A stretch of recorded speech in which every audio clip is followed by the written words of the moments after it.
Mainstream media, political pundit talk shows. There's Inside the Eye Live, where we break down some of the weekly mainstream media talking points before the talking points even get aired. Add in some entertaining stories, weather, cats, intriguing and informative guests, and you get one of the most listened to Saturday morning streaming media political talk shows going today. And it's all right here on our flagship station, Revolution Radio at freedomslips.com. So join me, the Fed, for Inside the Eye Live every Saturday morning at 10 o'clock a.m. Eastern.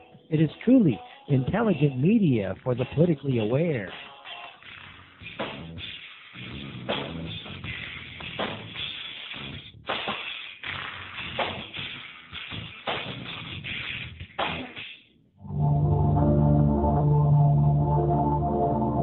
Welcome to Sacred Matrix, a divine paradigm of love and universal consciousness, with your host, Janet Kira Lessin and Dr. Sasha Lessin. Together, we transform the world. And now, here are your hosts, Janet Kira and Dr. Sasha Lessin.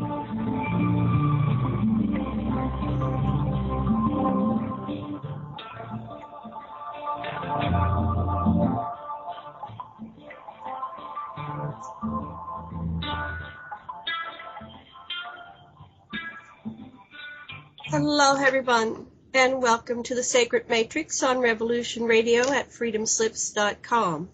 I'm your host, Janet Kira Lessin, with my co-host, Dr. Sasha Lessin, and today we have a very special guest, Andrew D. Basiago, who is a dear friend of ours, and we're very glad to have him back today. Andrew is the team leader of Project Pegasus and the founder and president of MARS, which stands for Mars Anomaly Research Society. He's an American lawyer, writer, chrononaut, and 21st century visionary. And he served in Project Pegasus at the dawn of the time-space age and was one of humanity's early Mars explorers. He is a prominent figure in the truth movement, leading a campaign to lobby the U.S. government to disclose such truths as the fact that the U.S. has achieved quantum access to past and future events and has used time travel to place a secret U.S. presence on Mars, and he has been identified as the first of two planetary-level whistleblowers predicted by the Webbot, which analyzes the content of the World Wide Web to discern global trends.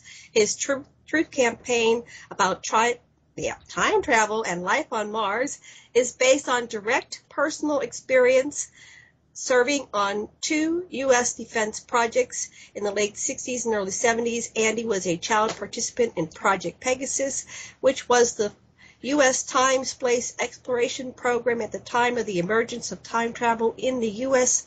defense technical community. He was called back into government service in the early 80s when he made numerous visits to Mars after being tapped to join the CIA's Mars Jump Room program for over a decade. Andy has investigated, it's longer than that now, his secret project experiences on a quest to prove them and to communicate them to others. Andy is a candidate for the 2016 U.S. presidency. And Dr. Lessin, would you like to say something before we bring Andy back on? Yeah, Andy is giving us the opportunity to account for the information that has seemed unaccountable. And I've really looked at everything that he's written, and I can tell you that time travel is real and transportation technology is here, and our government has been lying and hiding. And Andy, it gives us a hope of living in the truth finally. Andy, welcome back to our show. Well, it's good to be back, Janet and Sasha. I wish I was there with you on Maui, but tonight I find myself in Atascadero, California. I'm on my way between Portland and Los Angeles to receive some medical and dental treatment. So I just thought I'd pull you here into Atascadero for tonight's interview. Well, we're so glad you came on our show and you took time to come here, because our listeners say they love everything you bring to the table, and every time you're on, it goes viral. So we're so happy you're here. Thank you so much. No, it's great to be here with you. Well, we were talking before the show, and you want to focus on Gettysburg because you went there during your time travel experiments or experimentation or whatever you want to call it. Back there, you were sent back to Gettysburg in 1863. Then you returned there, what was it, a couple years ago, and you found out all kinds of things that corroborated your story. Can you tell us about your first trip back to Gettysburg in 1863? What happened? In spring of 1972, when I had served as a child time traveler for DARPA's Project Pegasus, which was the U.S. time-space exploration program at the time of the emergence of time travel in the U.S. defense technical community, by spring of 73, I had been teleporting regularly across country and back. I had also visited the primordial and the ancient and sort of the recent past many, many times via chronovision. And then I had gone forward in time several times to 2013 and to include to 2045. So in spring of 72, my father took me from our home in Morris Plains, New Jersey via automobile to a time lab in East Hanover, New Jersey, which today it's the back half of a kind of an unusual building. It's a Presbyterian church on School Avenue in East Hanover, New Jersey.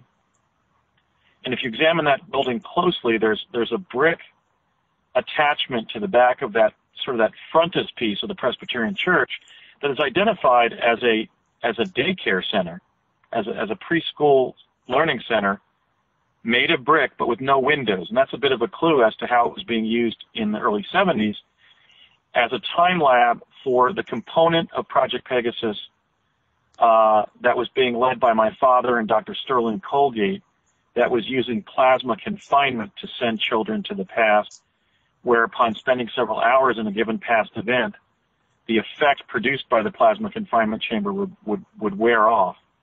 It would diminish, and we would spontaneously transition back to the lucite chamber inside that brick building where the plasma confinement effect had been created to sort of temporarily insert us in a past event.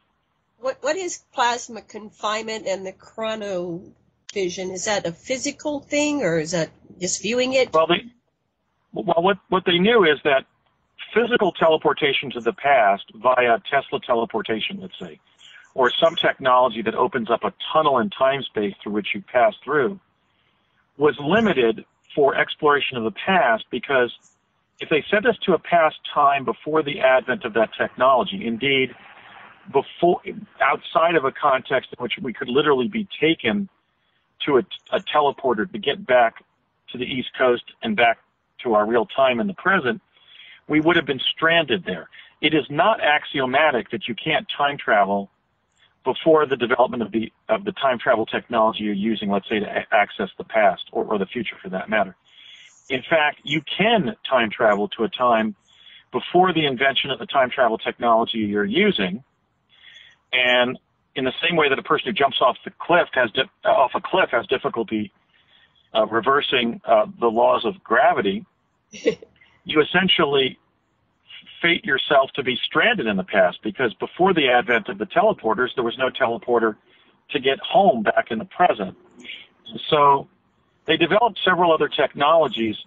One, chronovision, which set up a hologram of the past event, which when you were immersed in it, you spontaneously went to that event. But when the hologram collapsed, when it just simply subsided, you were back on the stage of the device.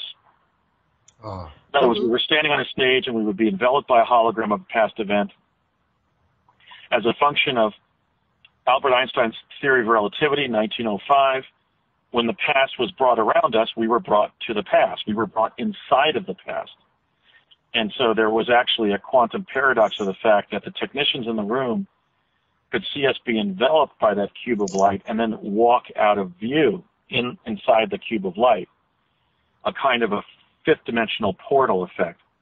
In the case of plasma confinement, however, we were placed in a lucite chamber that was then filled with radioactive plasma, and through some means, I have no idea how they were able to calibrate it, but nonetheless, when we would be surrounded by this sort of opalescent, flashing opalescent flashing colors of the radioactive plasma under confinement, I had been warned by my father how once there was enough of that around me, I would fall downward as if a trap door had been opened.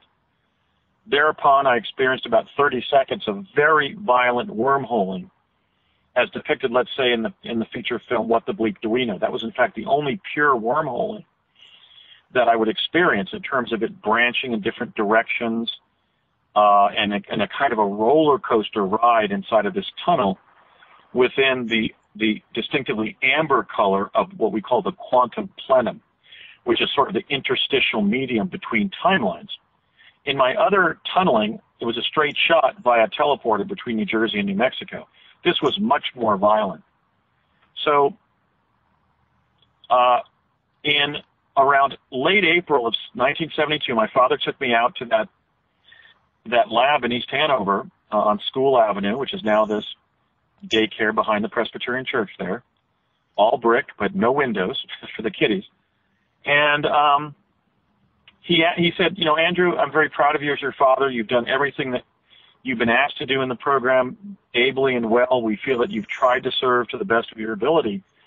So on your next trip to the past, we want to kind of give you a kind of a treat. You might even view it as sort of a privilege. And I said, what's that, Dad? And he said, we want to send you to Gettysburg, Pennsylvania on November 19th, 1863, to see President Lincoln give the Gettysburg Address.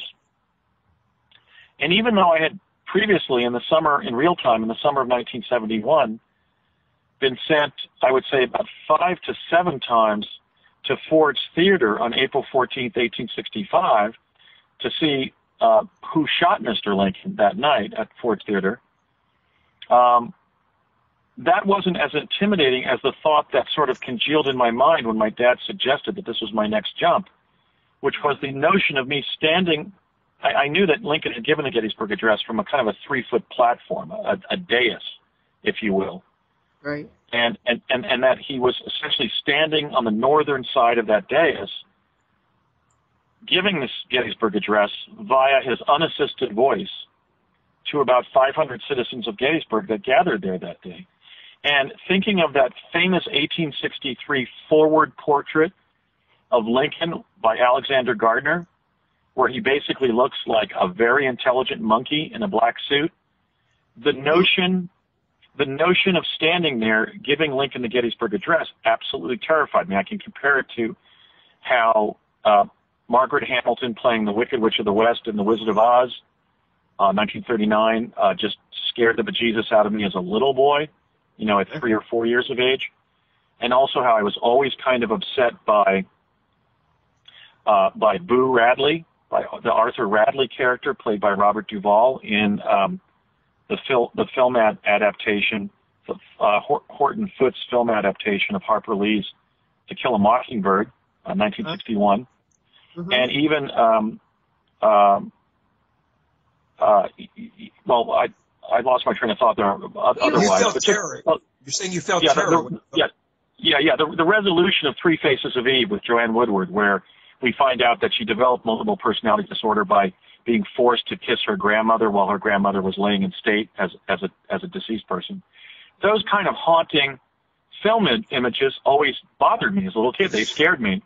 And so I was terrified by the concept. And I said, Dad, really, you know, quite frankly, I've seen so much, you know, the idea of standing at Lincoln's feet and looking up at him deliver such a great piece of oratory. Frankly, Dad, it scares me. Wow. And he looked over at Dr. Sterling Colgate, who was the director of that lab. And Dr. Sterling Colgate then was serving as alternatively as both the president and the chair of the physics department at the New Mexico Institute of Science and Technology. And that serves as one of the proofs of my time travel claims, my research into Sterling Colgate's accomplishments in applied quantum physics. But in any case, I begged off. And Dr. Colgate and my father looked at each other and Stir, as they used to call him, Sterling Colgate, whose nickname was simply Stir, suggested to my dad, well, Ray, why don't we come back in about a month and we'll see how Andy feels about this particular time travel. So I was watching the calendar all the way through May of 1972 until like May 25th.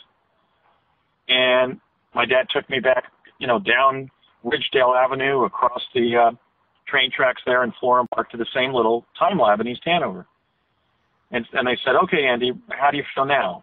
Will you go? It seemed important to them that I go. Something needed to be fulfilled in the past. And I said, sure, Dr. Colgate, I'll go. I mean, my dad clearly wants me to go, and I think I can handle it, so I'll go.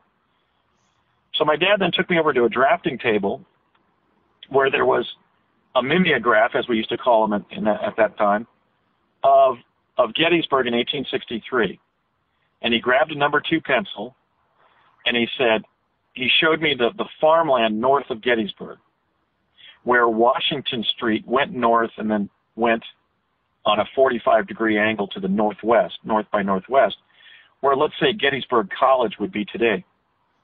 And he said, we don't want anybody to see you suddenly popping into view, because, this is a settled town. It's not a battlefield.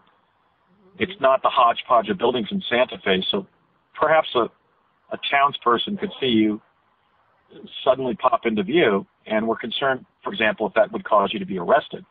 So after all, son, the Battle of Gettysburg happened just 4 months before Lincoln's speech on November 19th. It happened on July 1st, 2nd, and 3rd. So we want to kind of conceal your arrival. So we're going to put you down on the side of this road right here, and he marked a little check on the left side of that northern or northwestern pike that heads from, even to this day, it kind of terminates in Gettysburg College, but that went up to the north by northwest from the top of Washington Street. I would learn during my recent visit last October that Gettysburg is a crossroads town, so all of its streets are named for the town on the East Coast that it points to. Baltimore Street, Washington Street, Emmitsburg Pike, and so forth. He said, what we want you to do is just start walking in either direction, and there's only 2 ways you can go. So once you run into somebody, yell, hey, friend, which way Gettysburg? And you'll find out whether you're walking in the right direction or you're going to have to turn 180 degrees and start walking in the opposite direction. And then he said, but we want you to not only be sent there in a way where your appearance will be concealed, we also want to dress you up in some period clothing. So then Valerie walked up to me. He said, so Valerie here will help you get outfitted as a Union Bugle boy to be sent to the Gettysburg Address site. So Valerie took me into a room that was as well equipped as any Hollywood studio. There must have been about 150 different types of children's garments in the room. Wow. And she looked at my chart and she said, okay, Andy, we're gonna dress you as a Union Bugle boy because you're 10, and that was frequently the age of Union Bugle boys during the Civil War. In fact, it was the average age. And some of them even were killed in battle and wounded in battle because of, being on the battlefield. And the purpose here is not, we can't teach you to play the trumpet because I see in your chart that you're an alto saxophonist. So I'm not going to be equipping you with a bugle because you might be asked to play it. So we're just going to give you the garments, just the wardrobe of a Union Bugle boy. So she gave me this beautiful hat and this beautiful new dark blue jersey shirt that kind of went over my belt level, and then these pantaloon pants and these spanking brand new black shoes. And so when I came out of the dressing room, I went up to my dad and I kind of went ta-da like I would, at Robert Hall's after I had gotten a new suit or something. I mean, I really was dressed really smart. It was a new uniform. So he then took me to the plasma confinement chamber and explained how it was going to work. And once we were past a blue line inside the chamber, which was a lucite chamber, maybe about 10 feet high and maybe as wide and long as half of the side of a regulation tennis court. Hey, what's lucite? He said, once you're past that line, Andrew, and you're in the plasma, you're going to feel a trapdoor sensation, and then you're going to violently wormhole to Gettysburg and the farmland north of town. So when you start walking, ask somebody the question, and then make a right, because that'll put you on Washington Street south, because we're putting you down in the northern side of town. So he said, when you get to this sharp turn, which in fact was the terminus of Emmitsburg Pike between Washington Street on the west, which I was walking south on, and then Baltimore Street over on the east side of town, which Lincoln would be traveling down south to the speech site. He said, make a sharp turn here, because we've seen from the chronovision that somebody takes you in a store there and gives you some assistance. So make sure to make that sharp left when you get to Emmitsburg. So that's what I did. I violently wormholed and into town. It was farmland, except I had lost my Bugle Boy hat, both of my shoes, and one of my socks.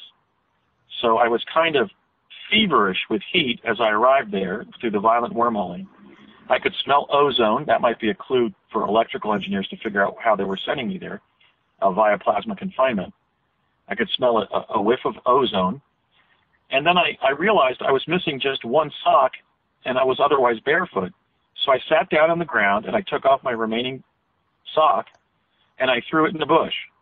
And then I proceeded to walk into town barefoot for about 40 minutes. So that might be a gauge of how far a 10-year-old human boy would travel on foot, in fact, barefoot, on a well-trammeled dirt road. In fact, the dirt felt kind of cool to my feet because it was very well-trammeled. There were no stones. It was almost a road that had been paved. And by the time I got to downtown Gettysburg, which was really nothing to really be impressed by, it was just a set of shops, 2 or 3 attached to a common wooden sidewalk, and then there were gaps between the sidewalk.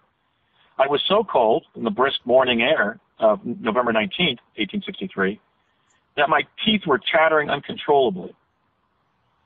I was up on the wooden sidewalk looking into the front window of what was called a millinery shop, which in Civil War times was a men's accessory shop with hats, gloves, ties, tie pins, walking sticks, and shoes, both old and new. When this crotchety old man that I've described, and in fact I described him in many ways before I identified who he was, limping. He was I've said he was about 70 years old.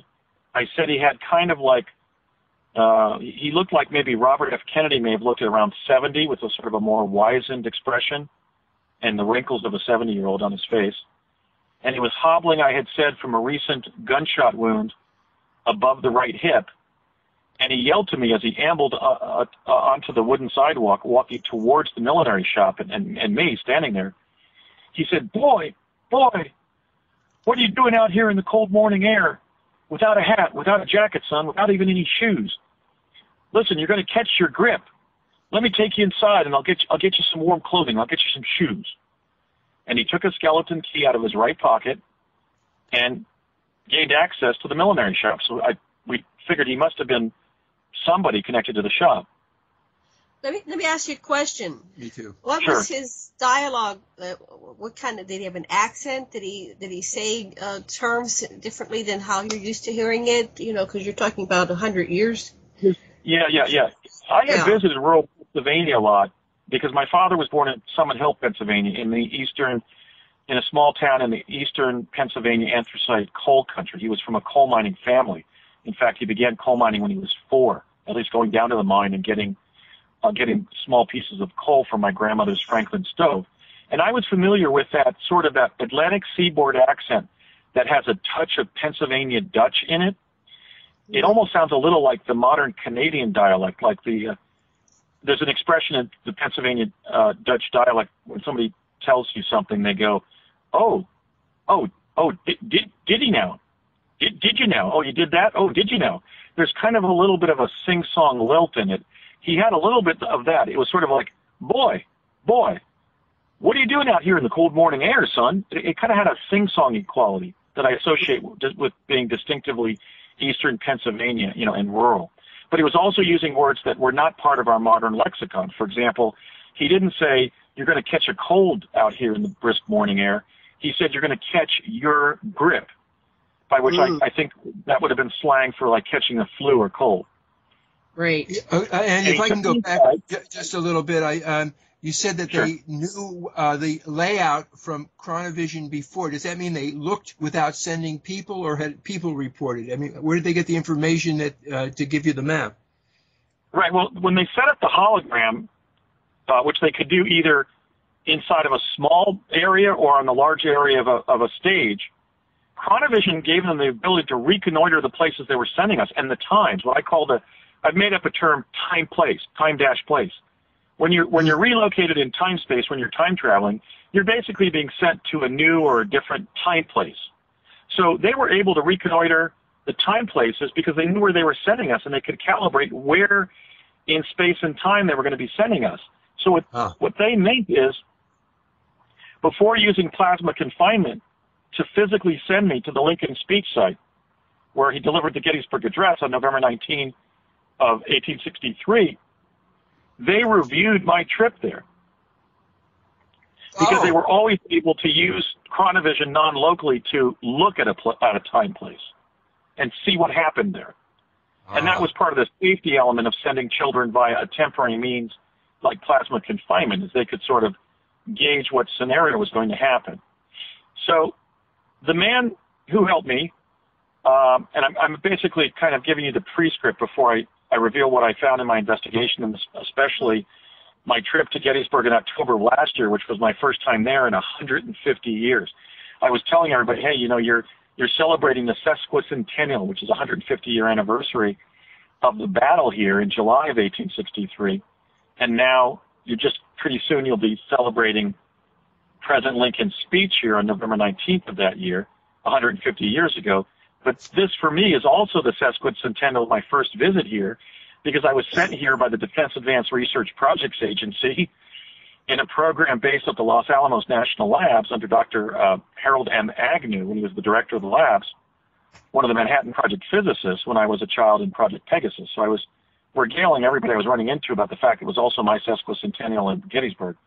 But the day that I was sent there, that man, who apparently was, the cobbler for that shop, equipped me in a hat, a Union Winter Park. It was like a size medium adult men's cloth winter coat, and not socks, but these grossly oversized men's civilian shoes. They were about a size 14 brown street shoe that he spent some time stuffing packing paper into the front of the shoes and equipped my feet with them, and then put the jacket on me and then said, well, that's the best I can do, son. The President of the United States is going to be here today, and I've got a speech to go to. So I shuffled after that man, and I followed him diagonally out to what would now be the corner of the upper part of Emmitsburg Pike, which I think is now called something different. It's like Ehrenberg Road or something like that. And the terminus of Washington Street, where I'd walk south, not just into town, but through town, to where the cemeteries begin in the southern part of Gettysburg. And I followed him down. Can I ask you a quick question? Sure. Your clothing was made in, 19 whatever. What year did you go back from? 72. 72. Yeah, it was new clothing in 72. It was made up. And you're going back then, did this cobbler notice that your clothes were different and they were new instead of being the same material as what would have been back in the 1860s? No, I mean, the whole Union Army had been there, and there would obviously be stragglers from the different regiments that were there. Not the whole Union Army, but, I mean, there were 50,000 casualties at Gettysburg. It was the largest land battle in the history, even to this day, in terms of number of men killed and wounded, of any other battle in the Western Hemisphere.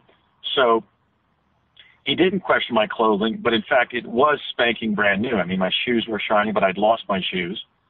But certainly the muslin sort of jersey, the shiny Union blue jersey I was wearing would have struck him as one that wasn't covered with mud or blood or any of the other things, as if I had been in the thick of the battle back in July.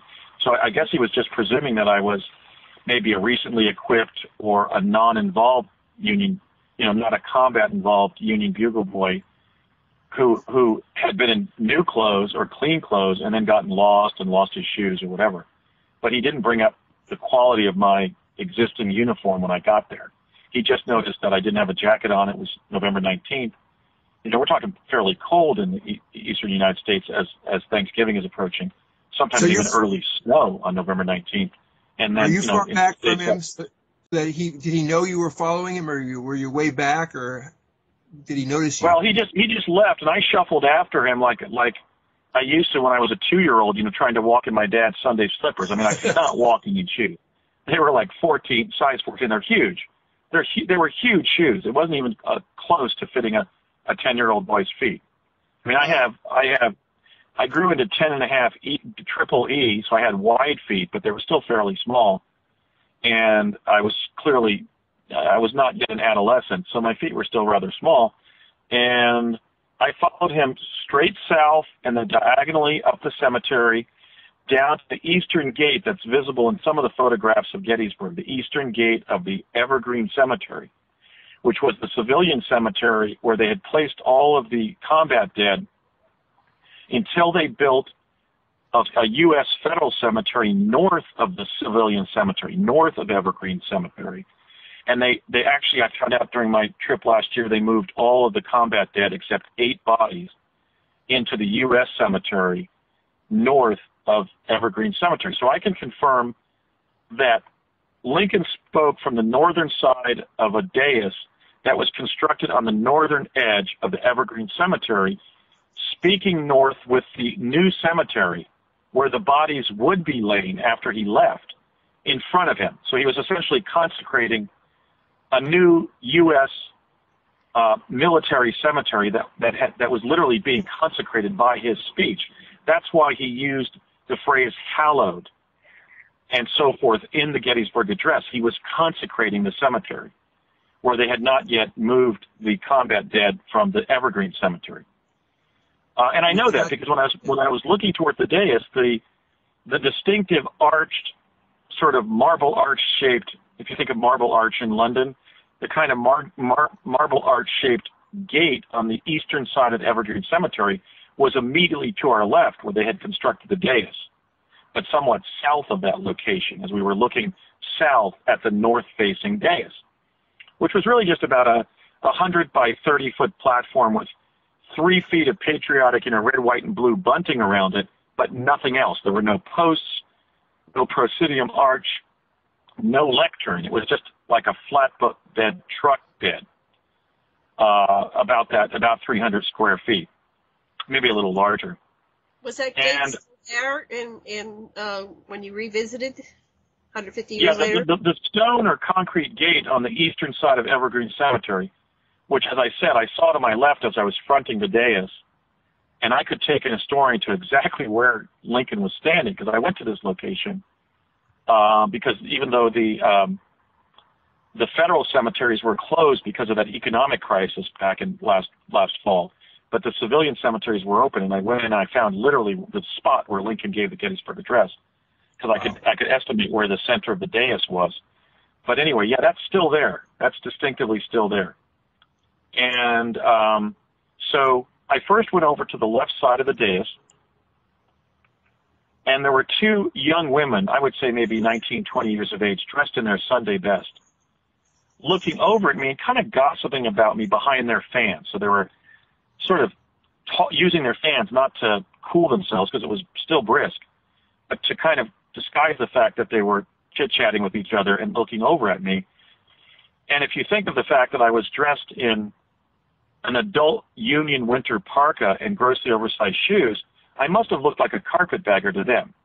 I had a mix of, I had Union Bugle Boy pantaloon pants, an adult medium-sized winter parka, a makeshift hat, and then civilian street shoes on. So I looked basically like a clown or a harlequin. And I was actually embarrassed with how I had been outfitted in a humanitarian way, nonetheless, by the man who helped me. He was quite concerned. And that's also something I verified after I identified who that man was. But I then went to the front of the dais, hoping to escape the attention of the young women, because I had been told to always avoid scrutiny, always be as inconspicuous as possible, and by all means avoid arrest or capture. Because they were afraid that if I was put in some narrow jail cell, let's say, or some other close quarters, that they wouldn't be able to go in and snatch me and rescue me if something went wrong with the means of time travel that had sent me to someplace. So there was always that possibility of an emergency rescue. And I was given an emergency rescue one time.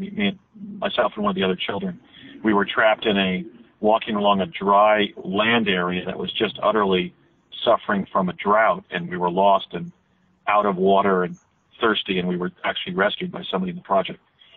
But in any case, I go to the front of the dais, and I turn to my left, and I see my father dressed as a Pennsylvania farmer, looking about 4 years younger than he did back at the plasma confinement chamber in 1972, or, for example, how he looked at the house. Uh-huh. And he later described how I looked 4 years older, and that's how he learned I was going to be in the program. So here I am from real time in 1972. They send me back to 1863, and I see a 4 years younger version of my father, and he sees a 4 years older version of me. And so I address him and I go, "Dad, what are you doing here? I didn't know you were going to come here. I thought you and Dr. Colgate were just sending me." And he stepped back a couple of feet and, totally improvising, but right in character, so as to avoid this threat to operational security, he said, "I'm not your pa's son. Your pa's somewhere else, not here." So what he was doing was literally ad-libbing, because he realized that somehow I was implicated in the time place he'd been sent to. And when he could see that I was 4 years older, my dad was very bright, even though he was born in rural Pennsylvania to an impoverished Polish immigrant coal mining family. He was brilliant generally, especially in mathematics and physics. That's why he was one of the principals on Project Pegasus. So he quickly ad-libbed and declaimed the notion that I was his father. And that really spooked me, because here I am. I've been sent via the wormholing. I've endured the feverish sensation upon arrival, the smell of ozone, the trip into town in bare feet with my teeth chattering so bad I couldn't control them, then the confrontation with the man at the clothing store, him dressing me up in a silly way and then being noticed by some of the young townswomen, and now my own father is declaiming my status as his son in the past here, 109 years in the past. Right. So I then went back to the left side of the dais, and as I walked over there, by then already more people were gathering. We were there very early. My father must have been the first arrival, and he was standing right in the front center of the dais.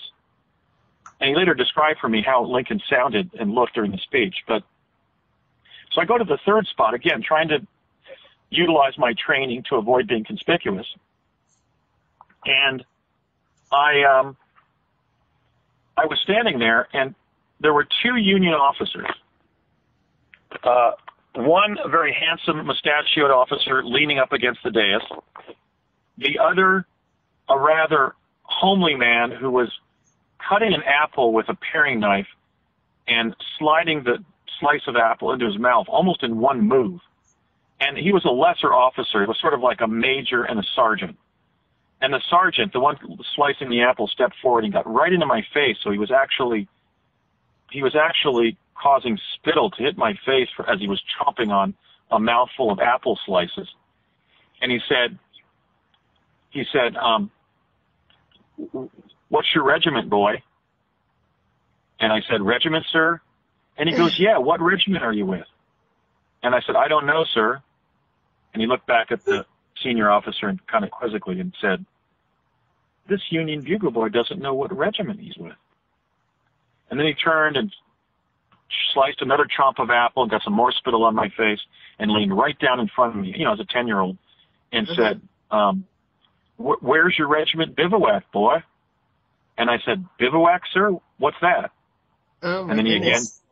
he then addressed the senior officer and said, "This bugle boy doesn't know where he's bivouacked and doesn't even know what bivouac means." And then he kind of got down a little closer on my level. He kind of squatted a little bit and said, "Boy, have you seen a little bit too much of the fight, son? Are you touched in the head?" And trying to get away from these two, because I realized they were Union officers and they would readily arrest me for being at the Lincoln speech site without an excuse to be there, maybe a threat to security of the president. I said, "Yes, sir, I'm touched in the head." And they laughed so hysterically that they practically fell over, which I think shows how by 1863, those who were in the battle were inured to the finer sensibilities in life because they just thought it was hysterical that apparently I was a Union bugle boy who had heard a little bit too much cannon fire and had seen too many men bayoneted and shot to death.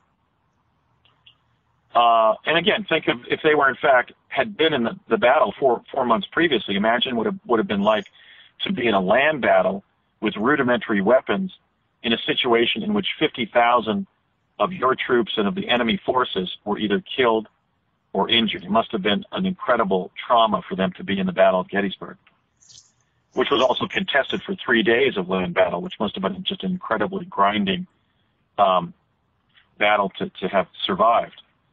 So I was then really disturbed. My training had told me that whenever you get more than 2 episodes of surveillance, of being conspicuous, just engage at least at some kind of evasion strategy, at least to pull yourself away from clusters of other people. In other words, if you're in the downtown area, go up an alley. If you find yourself in a battle, go to the side of the battle. If you find yourself in a campground, just go out in the woods. Because we were always taught to imitate. I think as an accomplished anthropologist, Sasha, I think you'll appreciate this. We were kind of told in kind of that Margaret Mead, Gregory Bateson way that if they sent you, let's say, to a group of indigenous people in South America that are rubbing ceremonial paint on their faces, sit there and rub the ceremonial paint on your face in the same way. In other words, always be a joiner of the social group that you find yourself in, and a complier, a participant. So I was really just sort of spooked that 3 different groups of people, including my own father, had kind of reacted to me in a conspicuous way. So what I did is, and I was also concerned about my shoes being so conspicuous. So I walked about 100 paces from the dais, and knowing that Abraham Lincoln, as my father had said when he showed me the mimeograph back on the drafting table back at the lab in East Hanover, I knew that Lincoln would soon be arriving on the right side of the dais as we were looking at it. So that would have been, that would have been the western side of the dais. So I walked this 100 paces north with my back, and standing with my back to the dais, I looked east, putting my right foot east and my left foot north, so that anybody who looked over at me would not notice these huge shoes I was in, or this mismatch of clothing I was in. And as I assumed that posture, I saw a man that had to have been Matthew Brady because of his physiognomy. It was Matthew Brady. I saw his pince-nez glasses, his distinctive Van Dyke beard, and I researched that Matthew Brady was then about 39 years old in 1863, and he was setting up his camera on a small stepladder. And I then looked to the right again, and as I was fading from view, I looked over quickly and then back again because I saw that he had actually taken the photograph as I was fading from view. Now, what we know is that my face is blurry in that image, which is the so-called Josephine Cobb image of Lincoln at Gettysburg, which was donated to the Library of Congress in 1951 in a cache of photographs that had belonged to Matthew Brady. And in Brady's handwriting on that original negative, or actually copy of the photo, the package that the negative was in, it said, "Citizens of Gettysburg gathering to see President Lincoln give a speech, November 19th, 1863. So I believe that Brady was the photographer. So that kind of takes us up to what happened as I originally experienced it and what resulted. But then when I both researched who the man was who helped me with giving me the jacket and the shoes, and then I went to Gettysburg, I have basically now proven that I went to Gettysburg, and that's what I've been so eager to talk about, on the air since October of last year. Wow. Almost a year. That my trip in October of 2013, literally the sesquicentennial of the Gettysburg Address and Gettysburg Battle, proved that everything I claimed about my experiences there is verifiable. And I guess I'd like to start with the initial exploration I did of the facts, because it'll show that beyond any chance, the facts I've been stating are true, and I did actually go there via plasma confinement. Can I ask a question first? Because since you're a known whistleblower and this is a clandestine operation. How come they let you go recently? Well, I haven't been interfered with since 2003, when I was advised by the Bush administration that if I continued to investigate, write about, or talk about my experiences, they quote-unquote could not guarantee my survival, which was kind of a warning from then Secretary Donald Rumsfeld, who had served as the defense attaché to Project Pegasus. I wasn't briefed by Rumsfeld, but I was briefed by a representative of the Executive Office of the President, so that was coming out of the cabinet. I have done so many interviews, I don't think that they would kill me or physically obstruct me from going, because I think that would just raise the alarm of the fact that I've been telling the truth. So I think their approach has been to ignore me, Sasha. Well, I have a question. Did you and your father ever talk about how you saw each other, and did you ever get what was the purpose of this mission? And he had his mission, and obviously they knew that you could probably run into each other. Did you ever get all the back end information on it, what was going on? Yeah, what I was able to deconstruct is, by speaking with my father, is the following. Basically, he had been sent there to see the Gettysburg Address, to see if they could use plasma confinement to literally send a human observer in country, as it were, at another time and place, to view an historical event and all of the quantum paradoxes of that. Like, for example, had he been photographed, had he not been surrounded by other attendees, they would have then seen my dad in photographs of the event. But what happened was, because on a later day, 4 days later in real time, let's say they sent him around 1967, 68, when these technologies were emerging, and then they sent me 4 years later. When he was standing there, he learned that I would be in the project, but at an older age than I was back at the house. So let's say when I was around 4, he was encountering me as an 8-year-old. Mm-hmm. No, excuse me. When I was around 6, he was encountering me as a 10-year-old. So I was there in 72, so he probably went in 68 when I was 7. You see? So that's why he looked younger to me by about 4 years, and I looked older to him by about 4 years. So I was just teleporting to New Mexico with him at age 6. So around that time, while he was teleporting, he was clearly involved in other forms of time travel, because he was sent via plasma confinement to Gettysburg on the day that Lincoln was there.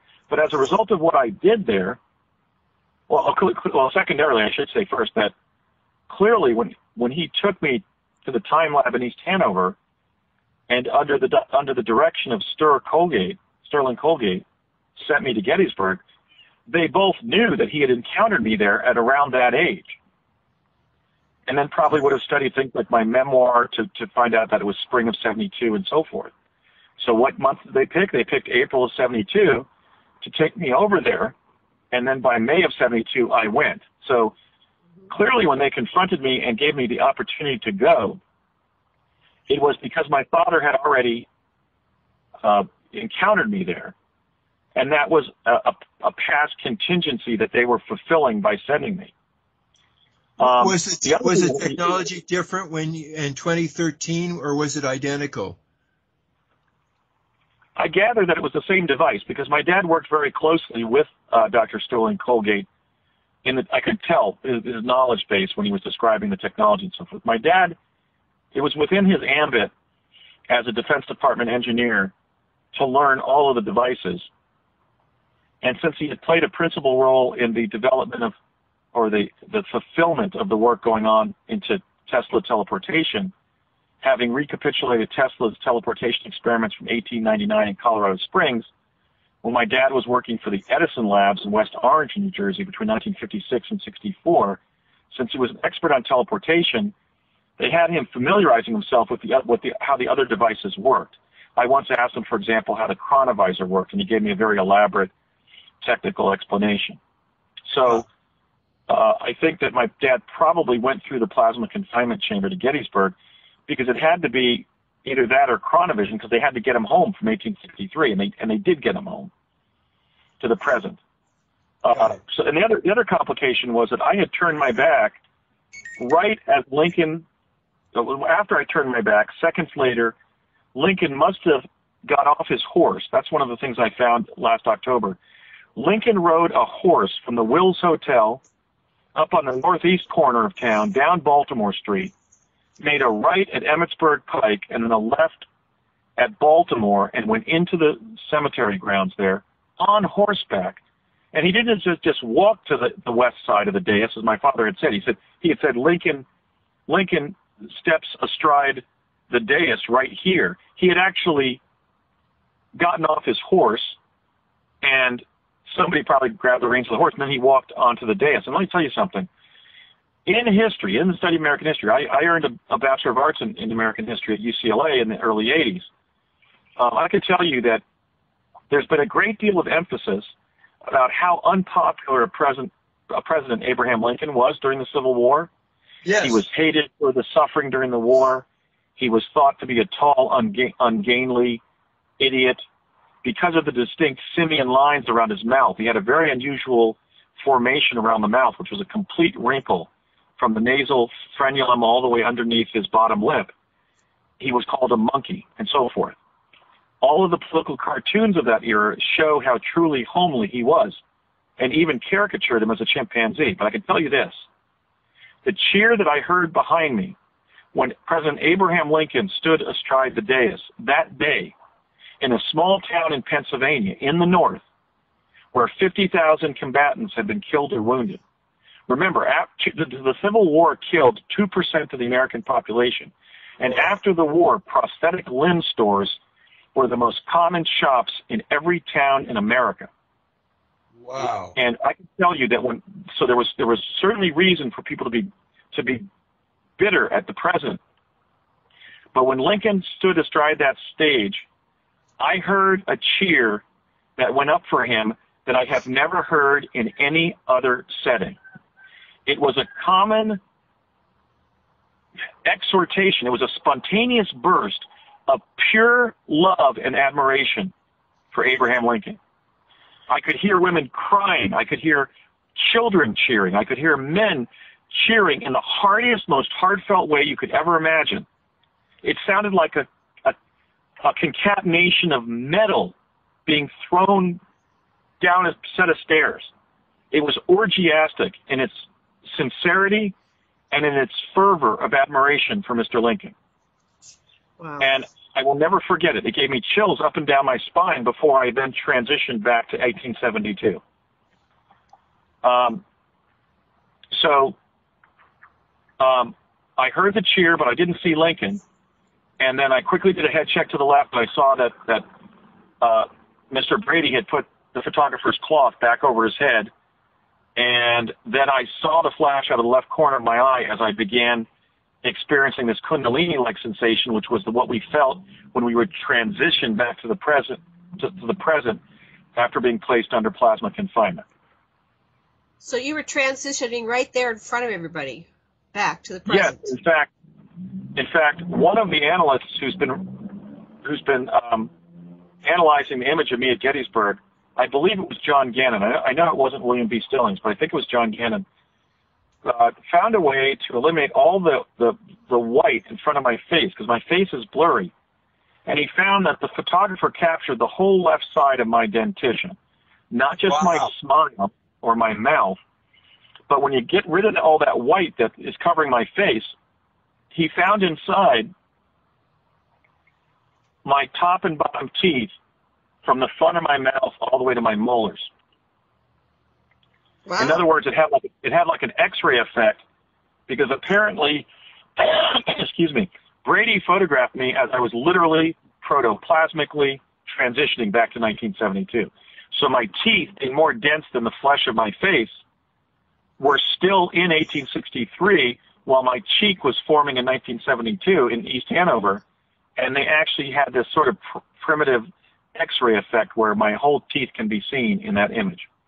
Do you have that on the image? left side of my head. Do you have that? Can you post it? Yes, I have. I'll have to look for it, but I have that study. I'll have to go through my Gettysburg file, and it shows basically that the whole left side of my upper and lower teeth is visible in that photograph when you get rid of the blurriness on the left side of my face that he captured.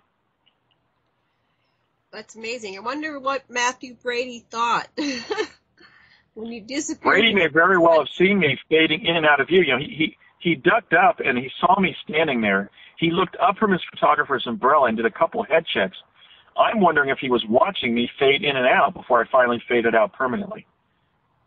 That would be very He interesting. may have seen me fading. Wonder if he left a diary. Yeah. Well, he seems to have focused on me in the photograph. If you look at the photograph, I'm standing in such an unusual way, and it's totally at variance with the way people were standing then. I was standing in much more of a sort of a laid-back 1970s position, and he did capture me fading. So I don't know whether I faded and then became solid and then faded again, but he was definitely scrambling to take the photograph in light of my position, or maybe my condition. I don't know. What about your hairstyle? Oh, we'll be back after this commercial break. That's it. Back in 5 minutes.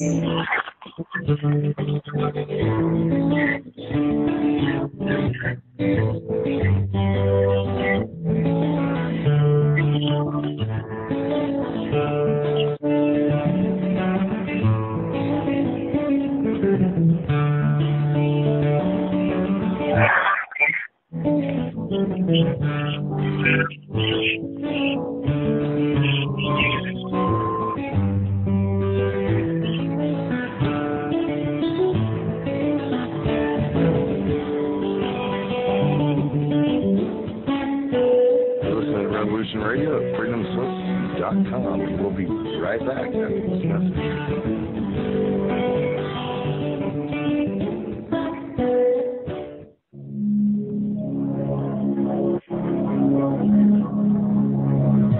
Ladies and gentlemen, can I please have your attention? I've just been handed an urgent news story, and I need all of you to stop what you're doing and listen.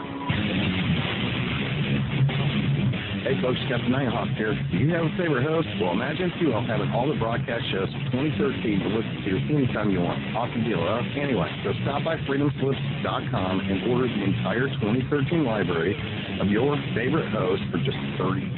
Not only do you help with the station funding to keep us on the air, you also help the host because they get half of the net on every order. Also, we have Revolution Radio's all-time favorite shows all on one disc. The details are really broad, so you'll have to visit the website and go look at the details yourself. It's, again, www.freedomslips.com/season2013.htm and get your favorites. First come, first served, 7 to 21 days for delivery. Thank you. This is Revolution Radio, freedomslips.com, where information never sleeps, including me. Later. We've got to stop them! They're going to kill us all! Tune in Tuesdays at 12 noon Eastern on Studio A to hear Tammy Adams share her knowledge of an unknown realm on Talking with Your Angel. Join Tammy as she uncovers hidden secrets about the spiritual world of angels, ghosts, and other entities that have been with us longer than we know. Tammy is a psychic, a teacher, spiritual coach, a leader in her field, and will be sharing her information and stories with you. So join us on Tuesdays at noon on Studio A. With Tammy's guidance, you'll find out who has been watching over you from the other side, and soon you will be talking with your angel.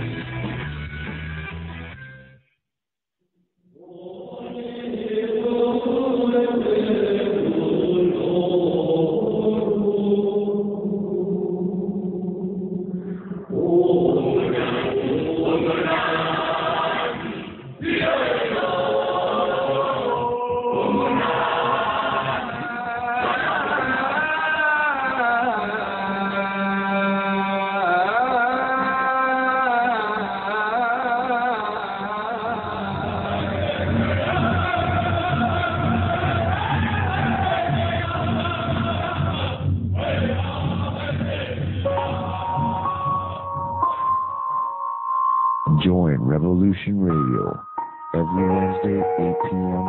Eastern Time on Studio B for Momentary Zen with host Zen Garcia at freedomslips.com. the People Station.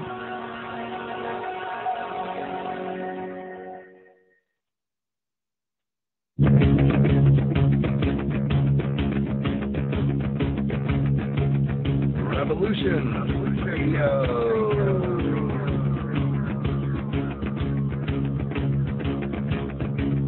You're listening to Revolution Radio, freedomslip.com, 100% listener-supported radio, and now we return you to your host.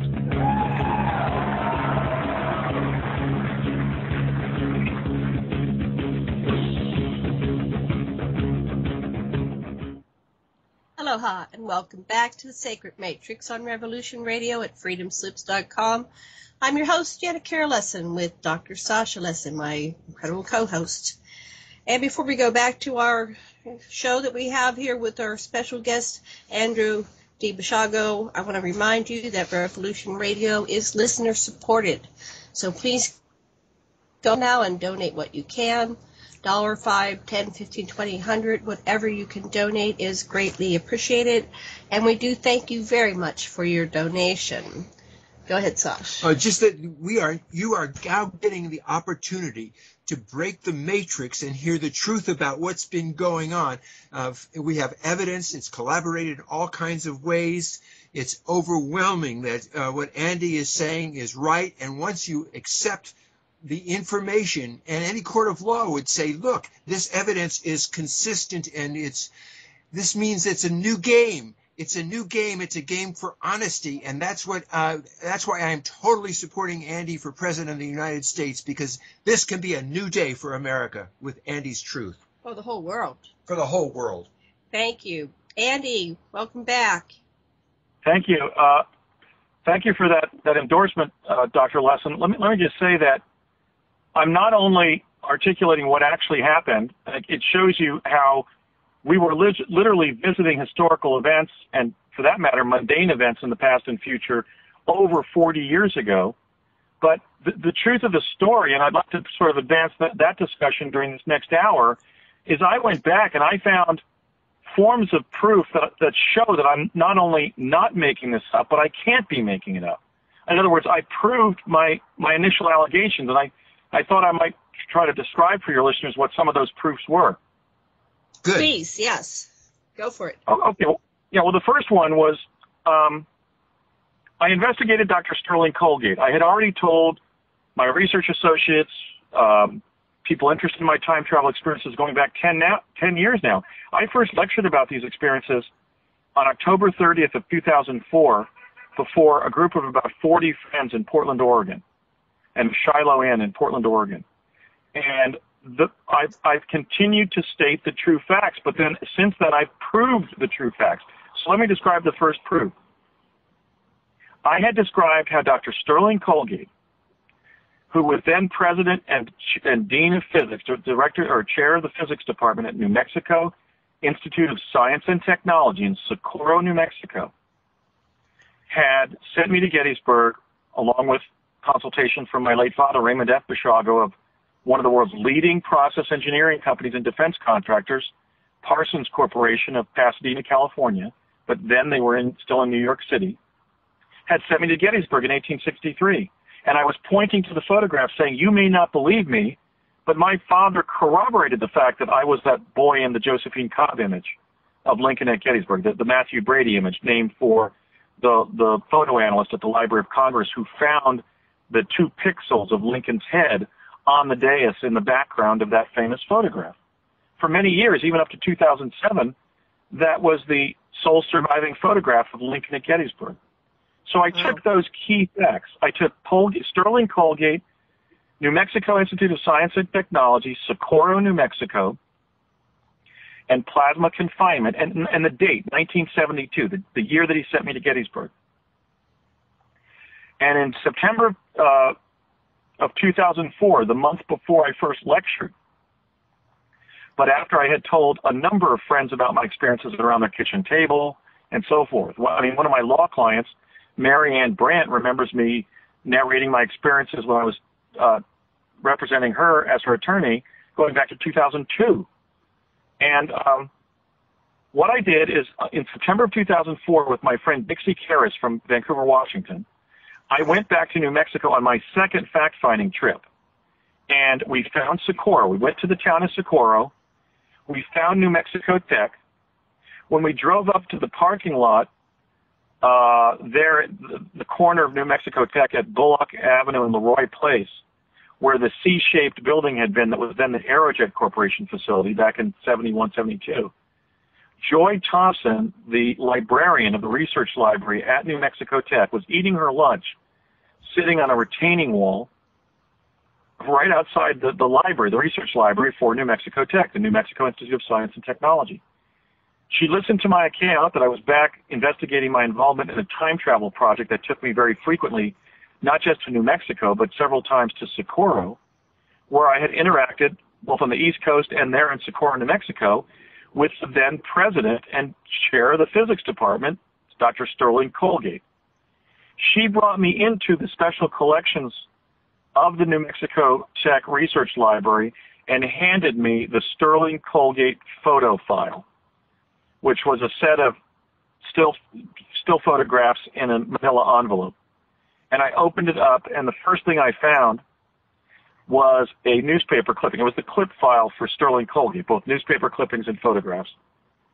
And the first newspaper clipping I took out said, Dr. Sterling Colgate, president of New Mexico Tech, will give a public lecture on such and such a date, on his advances in plasma confinement, and it was dated in early 1972.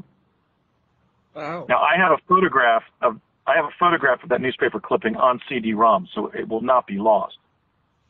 So how could somebody growing up in New Jersey even have an advanced psychic experience and put together that many discrete esoteric facts? It's impossible without having lived. Even if I was taken on some kind of branch reality and actually had my time travel experiences but through the lens of a non-ordinary context, rather than through the lens of the ordinary context that I believe I did, even if we were to assume arguendo, if we were to stipulate that, yes, my time travel experiences happened, they weren't dreamed or the result of fantasy or mistake or delusion, but they were lived directly by me, but in a non-ordinary context of some kind, that begs the question how I could have put such as esoteric and discrete facts together, even in a non-ordinary set of experiences, in the nature of experiences that we're now looking at, like the near-death experience or alien abduction. What I'm saying is, too many details. It couldn't have possibly have constructed them. Yeah. Look at the unusual nature of the scientist identified, Dr. Sterling Colgate. Did I name some big university that somebody who grew up in New Jersey would know, like Rutgers or Princeton or Columbia or Harvard or something, or UCLA, or teams that I saw, colleges that I saw through watching college football games growing up? No. I identified the New Mexico Institute of Science and Technology.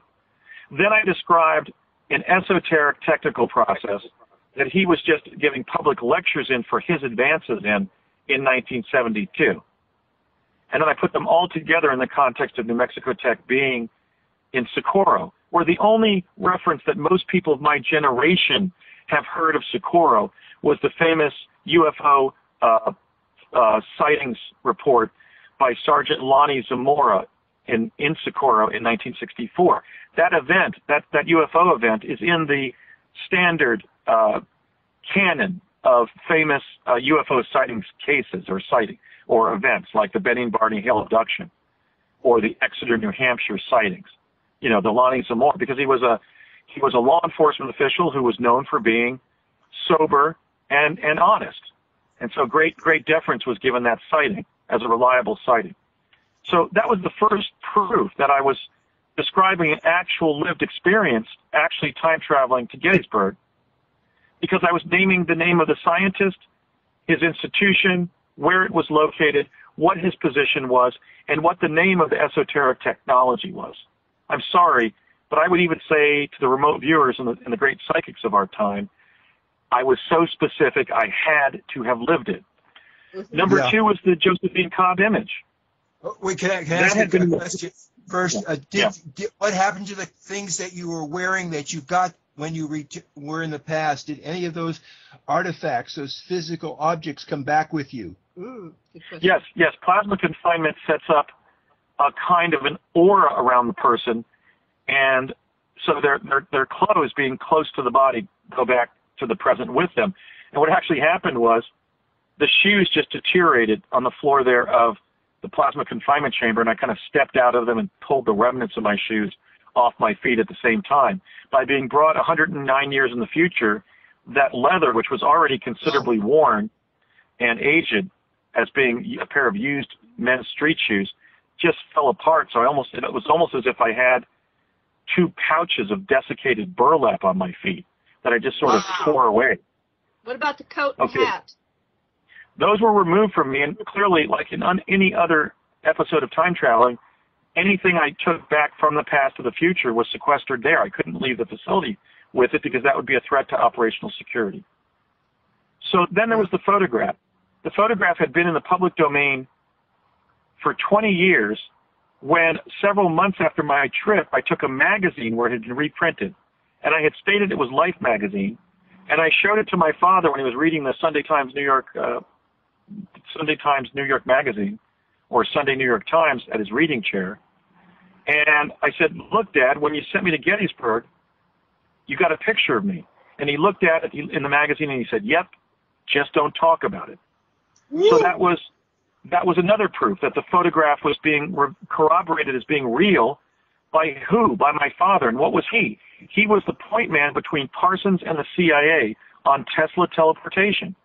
He was literally the government's expert on the theory and practice of Tesla teleportation. Number three is when I was in... So this is fantastic. You have an actual physical artifact, the photograph that was taken then, that still exists and can be seen by anybody now. Yes, the benefit to me of enduring the cost of not seeing Lincoln give the Gettysburg Address, which probably would have caused me to, I don't know, flip out. but the benefit that was the silver lining inside that cloud of being so disappointed in myself that I had kind of gotten spooked and I hadn't stood by the dais, even standing next to my dad there, and waited for Lincoln to arrive, was made up for the fact that I positioned myself in a way so that I was the first person to be photographed in a vintage photograph as a time traveler from the future. Wow. And that was more important than seeing Lincoln in the flesh. The next proof, besides figuring out who Sterling Colgate was and then getting all the facts right and traveling and literally pulling a newspaper clipping from the special collections department in his research library, the library, the university where he had worked for many years before becoming, I think, the discoverer of quasars or something at Los Alamos Labs, was what happened when I spoke with my father in a completely ordinary setting after they sent me to Gettysburg. Everything was normal at the house. My 4 older siblings can testify that we grew up in a great family. My parents were remarkable people. They were wonderful adults, wonderful, marvelous parents. There was no personal anxiety or stress in the household.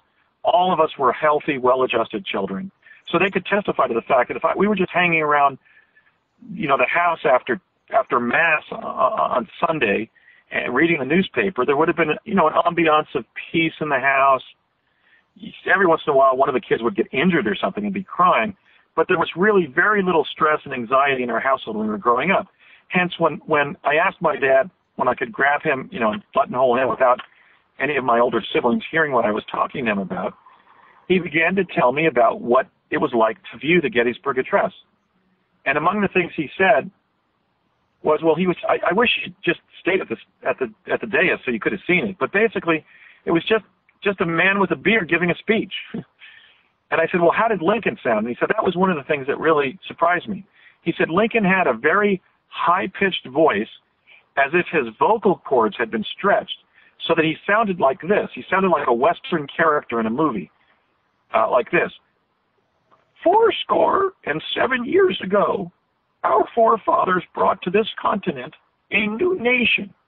And my father imitated this dry, rural, twangy, even stretched voice as he had described it, which would not only be consistent with Lincoln being born in Hodgenville, Kentucky, and then lawyering in Indiana and Illinois, but it was consistent with what we now know about Lincoln, which is that he had Marfan syndrome, which sometimes affects the vocal cords and creates even a twangier, even a stretched rural pitch to the voice.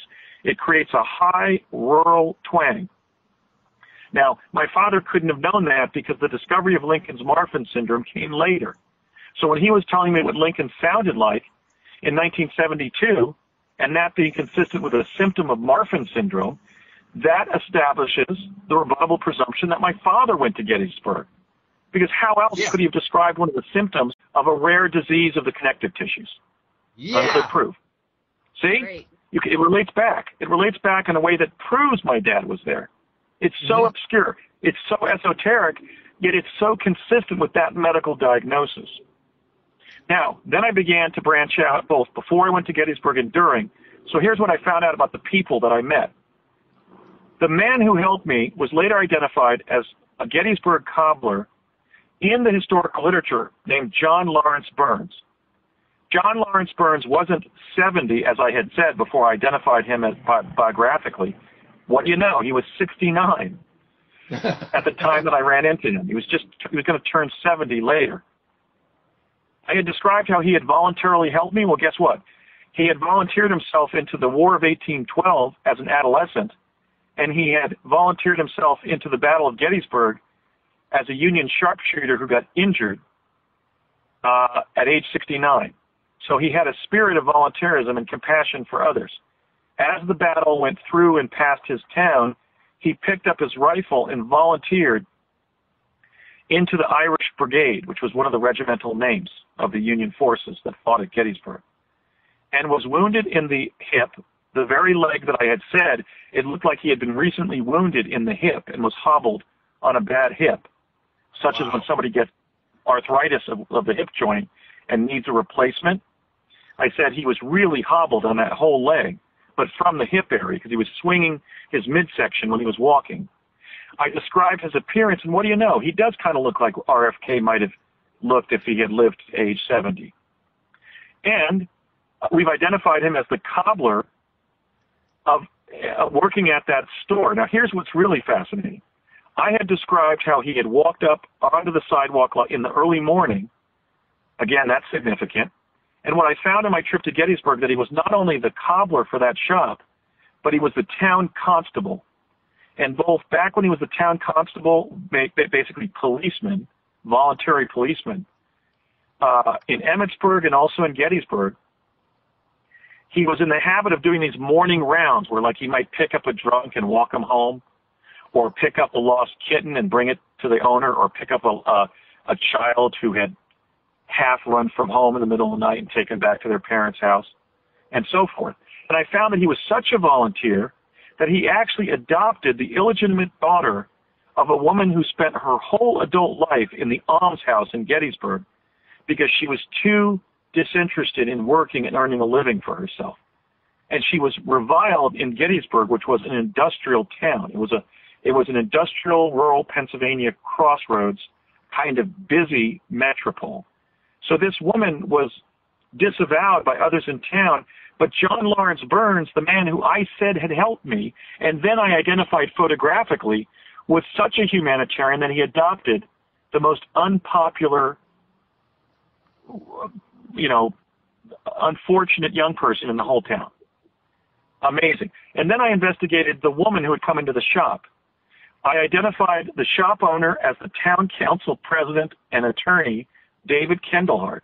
He was the shoemaker, and John Lawrence Burns was his cobbler, which meant that David Kendallhart, the more distinguished member of Gettysburg society, was making new shoes, and John Lawrence Burns was fixing old shoes. And this is data that I collected in Gettysburg, so that makes sense why he took me to the back of David Kendallhart's millinery shop and dug into the old shoes, because those were the shoes that he was responsible for fixing. And check this out. I identified the wife of David Kendallhart, the known owner of that shop. I went to that same shop, and I found out that his wife, in a very modern way, kept her maiden name. Her name was Eliza Ann Bowen. And as I dug into the couple, David Kendallhart and his wife, Eliza Ann Bowen, thinking that she was being covetous of their goods, and that's why she had chastised Mr. Burns for giving me the free pair of old shoes and the jacket. I found out, and I actually got choked up when I found this out. They were the Gettysburg leaders of that outpost, that way station of the Underground Railroad. Oh, wow. Oh, I see. I found out that, you may recall from when I first spoke about this, that at the time that Eliza Ann Bowen, that basically the proprietress or the wife of the proprietor, let's say, of the shop, we don't really know, but she clearly would have been sharing her husband's duties because he was a lawyer and town council president. So it made sense for her to be coming into the shop early in the morning. Maybe he was in court. Maybe he was in court or in a town council meeting about making up, amends about the Confederate troops stealing their bank's money and billeting their soldiers in their living rooms and stuff. What I had said was I thought she was chastising him for giving me the shoes and the jacket because I had a time dilation and acceleration effect that was slowing up and then rapidly speeding up their speech. So I missed almost everything that the proprietor said to Mr. Burns when he was helping me get the shoes. But what I found out in the trip in October of last year, of 2013, is because they were literally the Gettysburg members of the Underground Railroad, literally harboring fugitive slaves probably in their own basements. She was probably saying, look, John, you can't give these jackets and shoes away to any little unaccompanied carpetbagger who comes through town. That was a bugle boy. He could have found a Union regiment and gotten shoes and a jacket. You gave him a good jacket and a wearable pair of shoes. What are we going to give our escaped slaves? And I got choked up about how John Lawrence Burns was so compassionate that he equipped me from the cold morning air, even though it might have meant taking a jacket and a pair of old men's shoes from somebody who had just escaped north to freedom. Mm-hmm. And how I had completely misapprehended what Eliza Ann Bowen must have been saying to John Lawrence Burns when he was bending over stuffing packing paper into the tips of those shoes. Okay, so it was really emotional. I went back there and I found out who those persons are. Heroes. Abolitionists. They were abolitionist heroes. And I was given a pair of shoes and a jacket from the back of their store. What a historical privilege. So I went to their gravestone. They have a joint gravestone. It's actually a monument in Evergreen Cemetery, the civilian cemetery from which Lincoln gave the Gettysburg Address. And I laid 2 roses on it. Sorry, I'm choked up. Yeah. This was a very emotional trip for me. I went to a floral shop and I got 2 roses and I laid it at their tombstone. It's like a spire. It's one of those old-fashioned spired tombstones.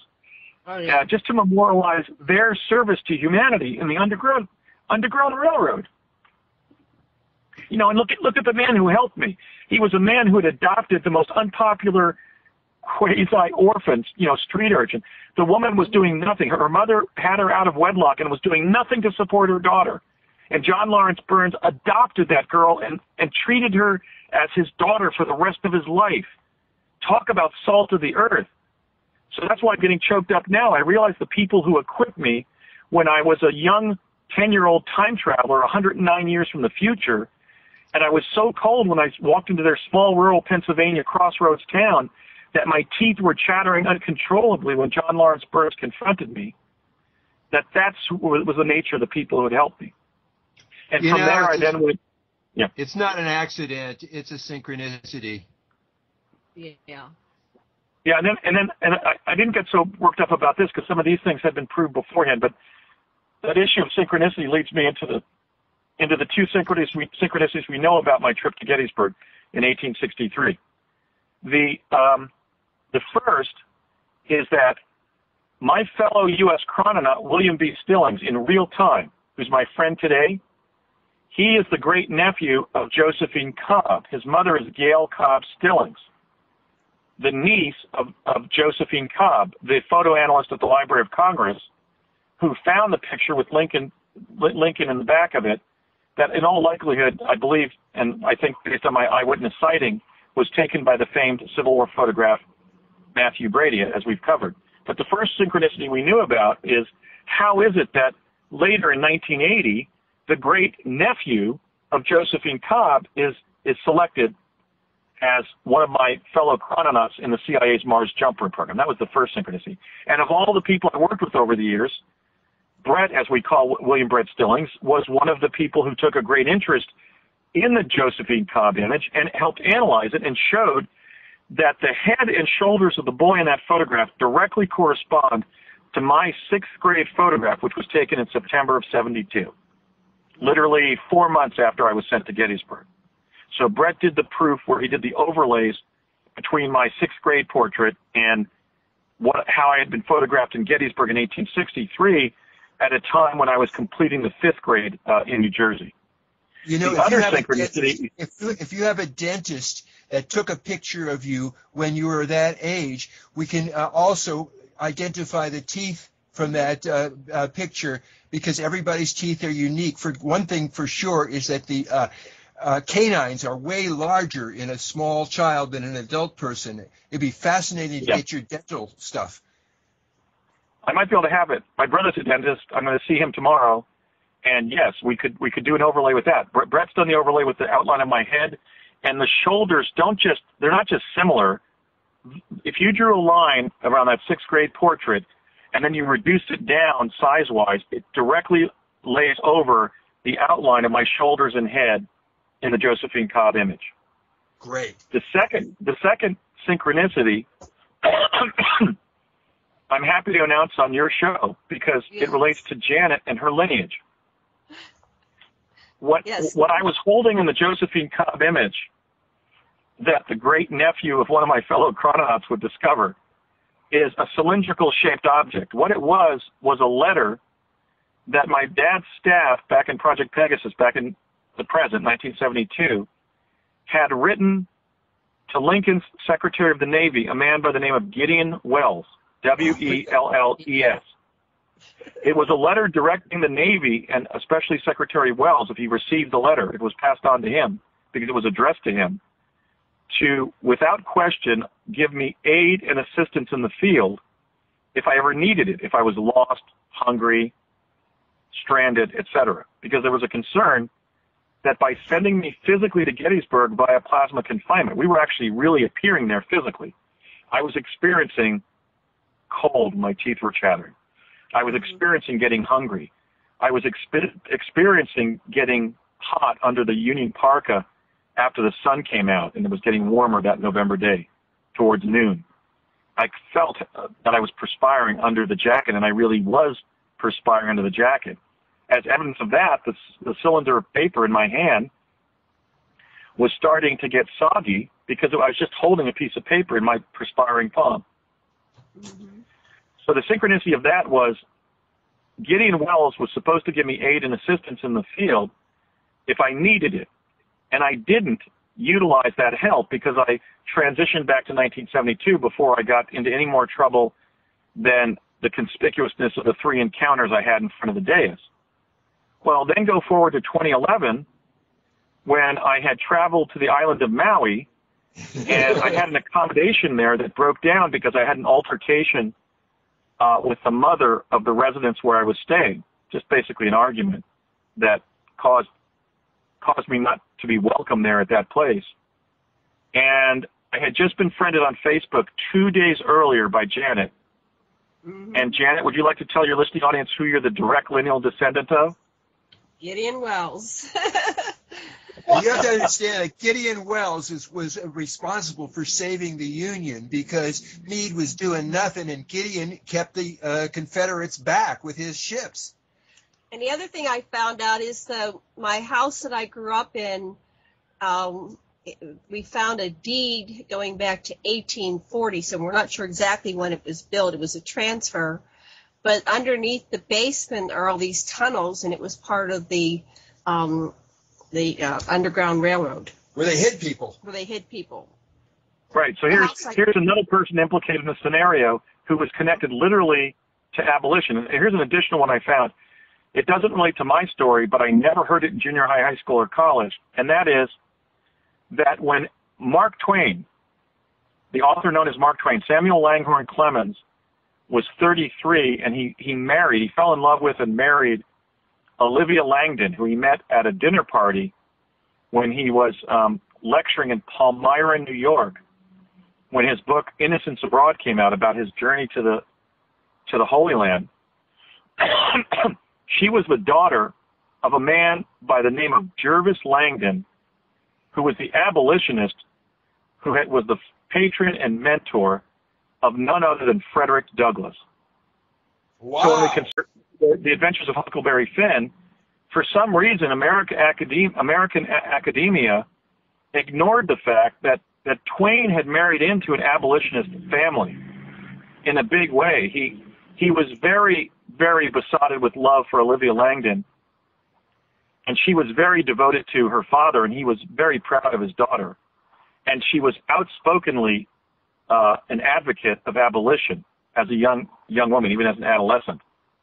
But we were never told that Twain married into one of the most prominent abolitionist families of the North.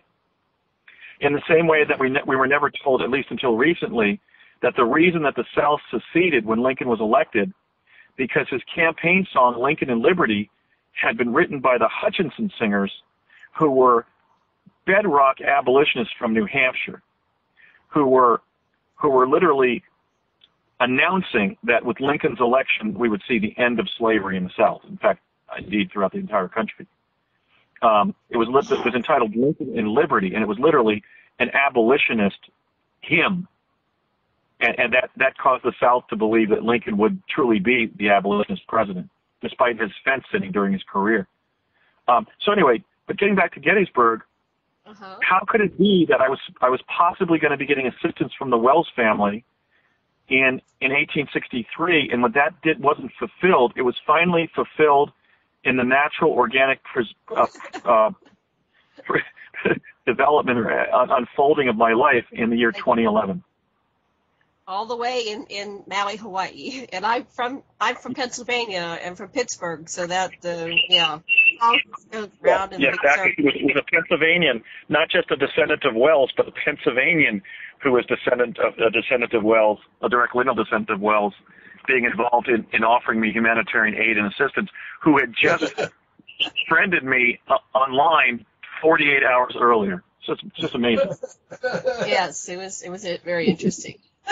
Yeah. All right, so back to 2013. Oh boy, our show is, we have like 30 minutes, less than 30 minutes left. Okay, where do we go? There's a lot of stuff to cover. I'm really interested in the larger implications of time travel, particularly in terms of the entire planet. There's some implications that if a person can be shifted in time, that maybe whole planets can be. And I wonder if you'd address that. Well, I know it's certainly a mighty thing to consider that in our time, satellites, for example, could have been put in place to change the energy signature of the entire planet to cause a shift, let's say, cause it to avoid a negative timeline, like, let's say, something hitting it from space or a global coastal flooding event.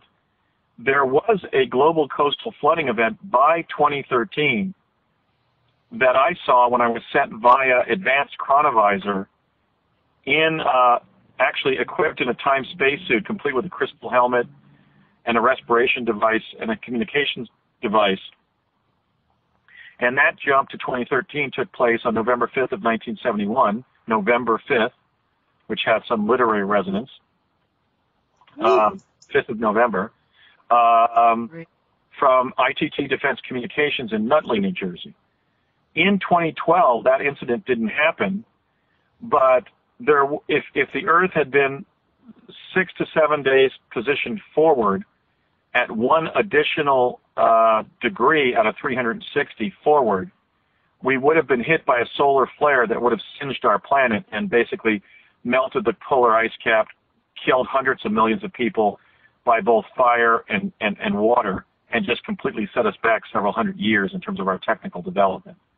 The electromagnetic pulse from that event would have taken us 4 years to recover our current electrical system. So we would have been in a 1776 level of... Who would the operators of this time shift be? What do you speculate? Well, given the fact that time travel was under DARPA and ultimately under the U.S. Secretary of Defense, I think despite the criticism that the Department of Defense has engendered primarily as the result of fighting the Vietnam War, which obviously was a very unpopular war, and all of the images linking the Department of Defense to genocidal events like the My Lai massacre, we're living in an age, especially now that Secretary Rumsfeld and the Department of Defense is being possibly speculated as being involved in the 9/11 events, that we don't think that the Defense Department is ever doing anything to protect us. But they had the time travel technology in the early and mid-'70s, and then again, we were under CIA in the 1980s when we were taking the jump room to Mars.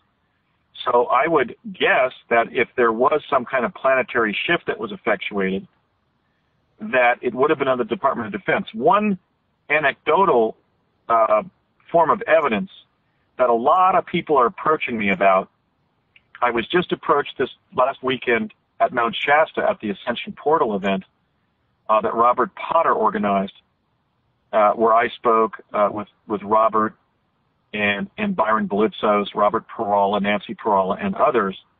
What a lot of people were coming up to me and asking was that in their personal life, they feel they've had a shift that's occurred over the last 10 years from basic parameters that they were apprehending psychically and thinking about personally would be in their life around this time. Things like what their area of professional emphasis is, who they're involved with interpersonally, whether it's a marriage or a boyfriend-girlfriend relationship.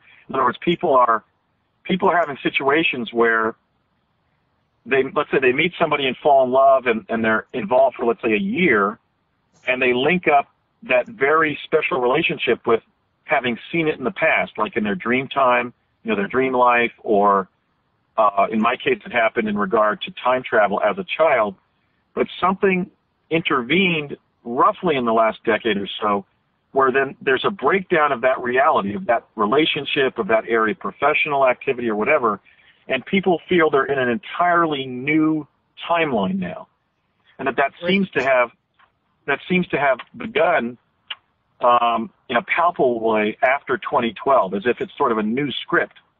So people are working through some. The Philadelphia experiment was 43. Every 20 years, the biorhythms align, and that's the optimum time to do the shift. So we had in 2013 is another major alignment for a major shift, and that's what A.R. Borden was saying, that we got moved out of the way of Planet X or whatever it was in the timeline where we were going to be, adversely affected in a great magnitude to affect most of the population. So we're looking at this information just like you were last weekend at the conference. Something has shifted, and people are feeling it, and they're talking about it, saying, well, a lot of people are saying, I'm awake now. I wasn't awake. So something about the shift has put them more aligned with the galactic core, whatever it is that's waking people up. Anyway. Yes, and Kalaman has noted that it's basically potentially positive in the sense that it's kind of like an erasing of the blackboard. That the post-2012 timeline is a new one, that while people will find themselves improvising more, it offers the opportunity to improvise, which adds a kind of a spontaneity to human affairs and to our own lives. So that's coming up a lot, and it makes sense in light of the fact that we saw Washington, D.C. flooded by 100 feet of water by 2013, but on this timeline we saw nothing more damaging than Hurricane Sandy on the eastern seaboard of the United States in 2013. So I think, in answer to your question, Sasha, that there was some kind of potentially an intentional manipulation of our planetary timeline in 2012 so that we didn't confront a catastrophic timeline after 2012, but actually a new one. And that brings its own opportunities and challenges. The technology that you encountered, was it all human-made, or was it extraterrestrial, or a combination? The flood that I encountered? Oh, the technology for time travel. There were systems. It was all of the above.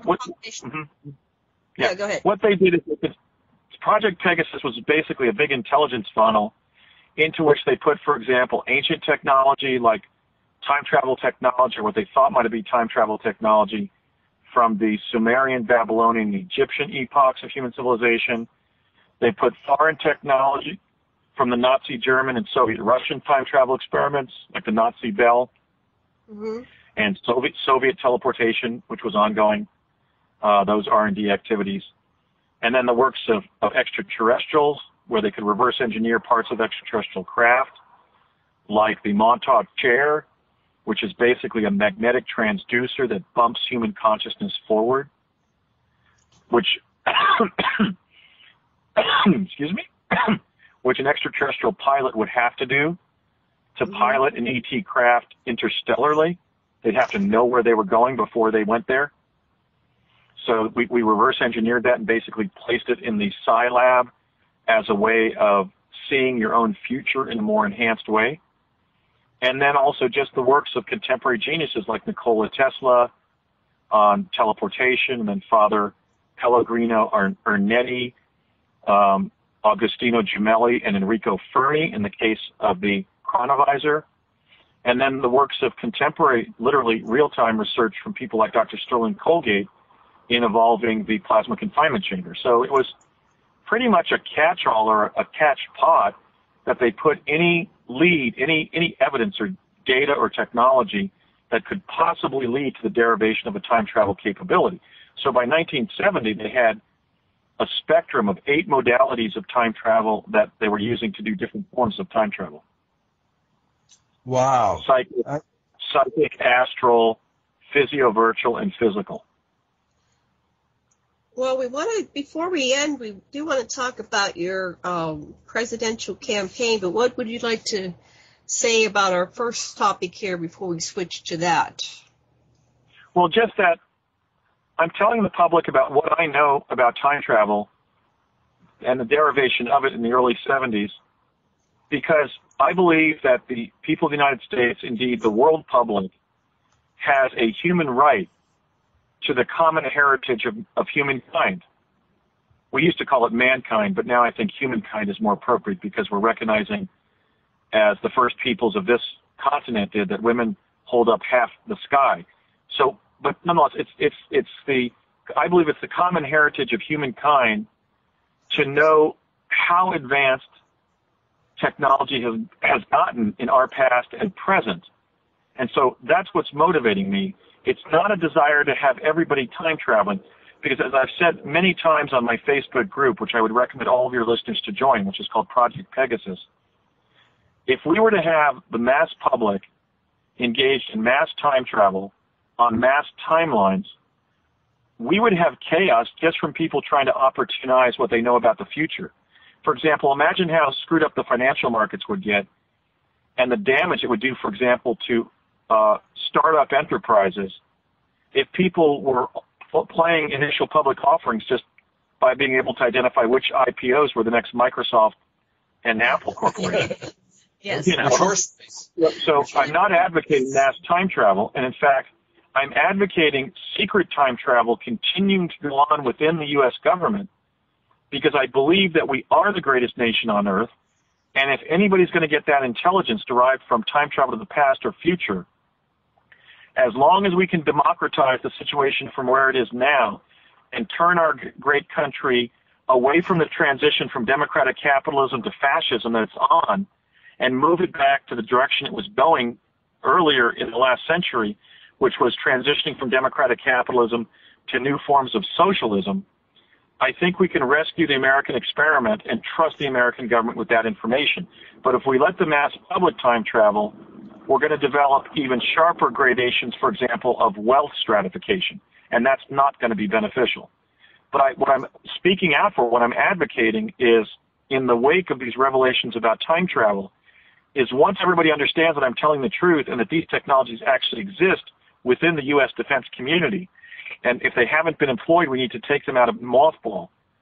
There's several applications that I think would be salutary. One, the obvious one, and the one that I'm advocating most often, is we need to declassify and deploy Tesla teleportation to replace as much transportation that's going on now that results in the consumption of fossil fuels via the internal combustion engine. I believe that Vice President Gore was correct where he says in his book, Earth and the Balance, that environmentally speaking, the greatest disaster of the 20th century was the invention and widespread deployment of the internal combustion engine. If we deployed teleportation, which we had available to create vortal tunnels in time-space, which indeed literally vehicles could run through now without the teleportee being exposed to the sense of risk and danger of flying through the vortal tunnel itself. We could have them in a cab, like a train or subway compartment-like vehicle. We could eliminate 60% of greenhouse gases from the atmosphere. In other words, if we eliminate the human contribution to global warming, we can eliminate, we wouldn't be able to do that. Cars and boats and trains and planes, and we would eliminate a lot of deaths.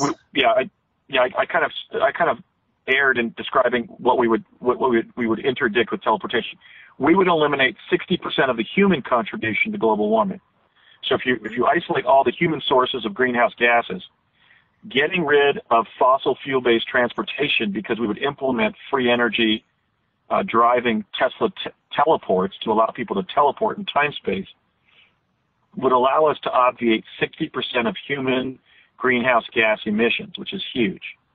That would solve more than half of what we can control in terms of addressing climate change from the accumulation of carbon dioxide. You went to a future time where you saw teleportation like right in the walls of the office building where you were. Yeah, you mentioned 2045. Or 2030 something.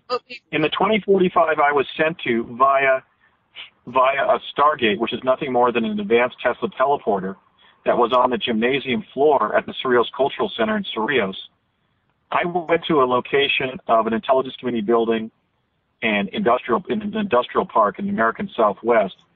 And in 2045 on that timeline, Tesla teleportation was so commonplace, it was as commonplace as the entryways to public buildings are in today's world, or even, let's say, elevator landings in suburban shopping malls. It was that close. You could walk from your house down the street corner, and instead of having a bus stop, you had a small building with a teleport in it. Your child could come.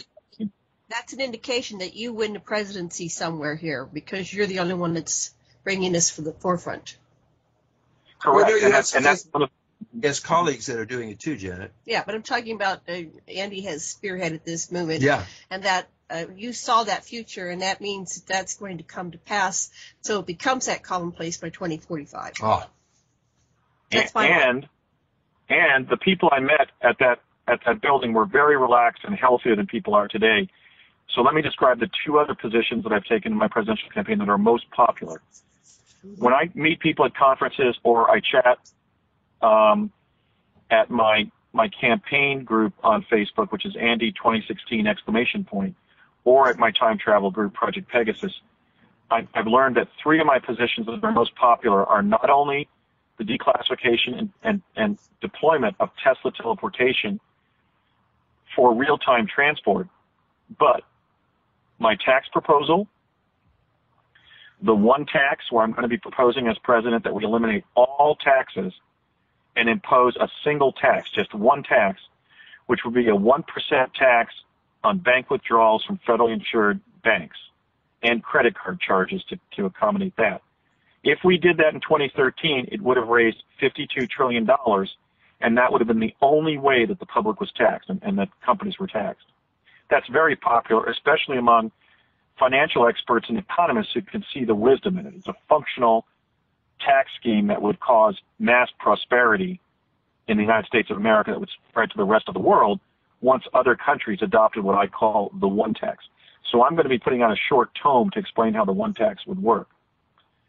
And then my third proposal that is as popular is my promise to the American people that I will do everything in my power as president to dismantle the police state that's been brought down around us. This is a country in which 1 million citizens have died in combat to wage American wars, most of which were necessary to guarantee the survival and the success of ordered liberty, which was our model, to guarantee the survival and success of our country and its model of government, which is the Republican model of government, where people elect their own representatives who govern based on the consent of the governed. The law enforcement officials of this country are supposed to not be beating us up and killing us or spying on us. They're supposed to be serving us. And I'm increasingly being approached both online and by people I meet in public, when I go to the post office, when I go grocery shopping, when I go to the kind of conference we had last week where 500 people come in. The American people do not want the imposition of a police state, and they're going to fight to see that it's not brought down around them in a way that's irreversible. And I'm already speaking out about it. It's a problem. I know that the police are confronted with a lot of weaponry out there. This is a country that defends the Second Amendment right to keep and bear arms. So the police are confronting a lot of armed members of the general public. But at the same time, they're using violence gratuitously to arrest people. There are heinous jailhouse beatings that we now have on tape.